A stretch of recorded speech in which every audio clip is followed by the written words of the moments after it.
Happy Wednesday out there, Team 42. It's your skipper here, Darius Dale, to present our macro minute for Wednesday, December 14th, 2022. It is the last FOMC meeting of the year. Lots of folks are expecting fireworks. Certainly, if you look at event balls priced into the event, we shall see what we get here. But starting with our economic release spotlight, we got industrial production data out of the Eurozone and inflation data out of the UK. So the industrial production data was actually quite dovish. If you think about the ECB meeting, which is tomorrow morning, that number decelerated 280 basis points to a contraction of minus 2% on a month over month basis.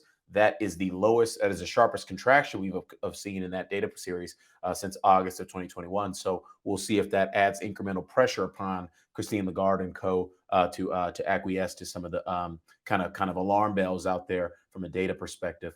In terms of throttling down their pace of hikes or their forward guidance on tightening. And the balance sheet is going to be a big question at the ECB meeting as well. So looking forward to getting that update. And then with respect to the UK inflation data, so it followed the trend of dovish surprises in the Eurozone inflation data going back to earlier in the month. Obviously, we got a dovish surprise in the U.S. inflation data yesterday, and then the U.K. inflation data for the month of November follows suit as well. So we had a 40 basis point deceleration to 10.7% on a year-over-year basis. That's the lowest print we've seen since September, but that's also the sharpest deceleration we've seen since July of last year, that 40 basis point decel. And then if you look at it on a core inflation basis, we had a 20 basis point deceleration to 6.3% in November. That's the lowest print we've seen since July and the sharpest decel we've seen since May. So, it's something I've been writing about for a while now, really going back to earlier this year. I say, hey, look, it's probably likely that the transitory and persistent camps are going to be proven right. Both of them are going to be proven right on inflation, just in different orders. So obviously the persistent camp, if you believed if you believe what they were talking about in April of last year, all the way through, let's call it the last few months, they won the day. But it may be the case, and we're continuing to get data to evaluate this, that the transitory camp may actually win the day, at least for a transitory period of time. So that's certainly what we observed in yesterday's CPI statistics. Again, those statistics are incomplete. I had a conspiracy theory thread this morning about the non-release of the Cleveland Fed's trim mean and median CPI statistics, which are clearly, in my opinion, the most important two CPI statistics relative to the Fed reaction function. They're nowhere to be found. Nick Tiramos got back to me on Twitter. Fed whisperer Nick Tiramos.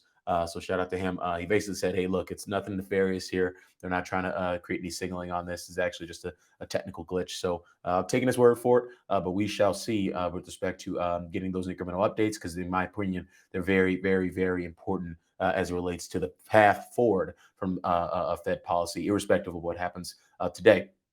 Transitioning into my longbow dashboard here. So going down, starting with global macro. So the dollar, that's been bearish from both the short and medium term perspective. The trading range is getting close to the lower boundary of the trading range, but that trading range is now starting to slope down. So you're now starting to see incremental downside priced into the trading range of the dollar. So again, this is currencies don't crash, generally speaking, certainly not something as big as the dollar, but this is definitely something to watch out for if we get some sort of dovish breadcrumbs out of Powell today, which, by the way, we don't think we're going to get in terms of how we think the FOMC is going to play out. You're probably going to get a dovish statement as it relates to the Fed incrementally acknowledging weakness in the economy, or perceived weakness in the economy. That's their view.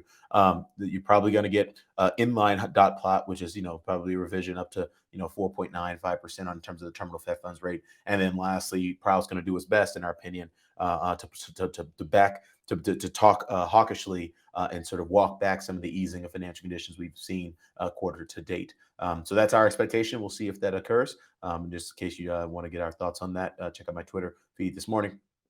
Gold is bullish from both a short and medium term basis, getting towards the upper boundary of the trading range here. It's pretty much there. So if you're long gold, be taking some risk off there on the long side and wait for a pullback to get incrementally allocated there. 10-year Treasury yield, that's bearish, short term, neutral, medium term, right in the middle of the range. S&P 500 neutral, short term, bullish, medium term, more or less in the middle of the range there. Got about upside to 40. It's about 6.8. VIX neutral, short term, bearish, medium term, right in the middle of the range. NASDAQ neutral on both durations, getting towards the upper boundary of the range there, right around 12,000 is at the top end of the NASDAQ range on longbow here.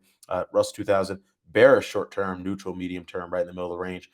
Bitcoin neutral, short term, bearish, medium term. It's actually getting overbought here. Bitcoin's got about upside to about 17,800 thereabouts on the longbow trading range. So, this is something to keep an eye on here. I won't tell you why to keep an eye on for out of respect for our paying subscribers, but the width of that range is really critical as it relates to the next few weeks in terms of the outlook for risk assets. But again, I don't want to say too much. Bitcoin, Ethereum, that is neutral from a short-term perspective, bearish from a medium-term perspective, not quite getting as overbought as Bitcoin here. But again, definitely be watching crypto, in my opinion, as a leading indicator for what may occur next week post OpX. In my opinion, because markets are likely to be pinned around this 4,000 range to the extent that the combination of dovish statement, inline dot plot, and hawkish Powell basically renders the market to do a whole hell of a lot of nothing between now and week's end. Shanghai Composite, that's bullish on both durations, been bullish. Let's see, we check in on China here. It's starting to fade a little bit towards the lower bound of the range. We'll see how it acts over the next few weeks. Is this China reopening thing real? Is it not real? We'll find out. Crude oil, that's been bearish on both durations. It's getting towards the upper bound of the range.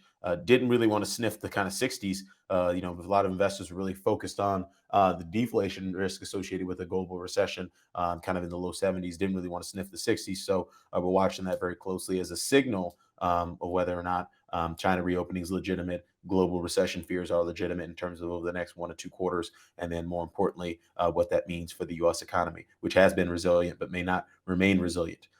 Getting into my free daily alpha tab, where we sort 300 ETFs, all representing individual factor exposures across global macro by the odds column to give you an indication of what's most overbought versus most oversold to generate an actionable trading signal or two for this particular day.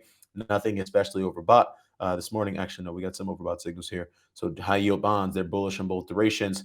These are very much overbought here. So do not be chasing high yield credit anymore. Obviously, high yield credit tends to be quite correlated with equity. So it may be an indication that equities are probably likely to run out of steam at some point today too. But again, that's a very short term signal there. And then lastly, I saw another overbought signal. That's SVOL. So simplifies volatility premium. So that's bullish short term, neutral, medium term. I'm not particularly familiar with this product. If I had to guess, volatility premium, this is a instrument that likely harvests the volatility risk premium in options by selling options on a systematic basis. So effectively saying, hey, look, we've sold enough VIX, and now this hedge. Again, apologies to my friends at Simplify if I'm mischaracterizing what the ETF is designed to do. But if it is designed to do that, it may be an indication that the volatility may be oversold at this particular juncture. Again, a lot of cross currents in global macro. Whenever you're in the middle of a macro regime change, macro phase transition, which I'm not saying we are, but it certainly looks that way across some of the different cross currents we're picking up here in our Longbow dashboard, which again is a very powerful tool to help you understand some of these macro regime changes and cross currents. You think about the last major regime changes we've seen going back to April 2020 when we transitioned from deflation to Goldilocks. You go back to November of 2020 when we transitioned from inflation to reflation, and then you go back to November of 2021 where we transitioned from Goldilocks to inflation, and really have been remaining there more or less since, with some intermittent bouts of reflation throughout the year. So these phase transitions, again, I'm not saying we're in a phase transition, but to the extent we are, you're definitely going to need some help because that tends to be where the maximum amount of pain occurs for investors, because markets move quickly. Investors don't believe it. They're waiting on the data. And guess what? A lot of times the data comes way too late from a P&L perspective. So again, just some coaching. Broad general coaching doesn't mean we're in a phase transition right now. It just means there's a lot of crisscrossing signals and cross currents that I think you need to sort of expand your thought process and horizon to incorporate into your risk management process. So with that, Darius Dale presenting our macro minute for Wednesday, December 14th, 2022. Best of luck out there today. Got a lot going on, as I mentioned, on Monday this week. So we'll be back at it tomorrow to help you manage some more risk. Cheers.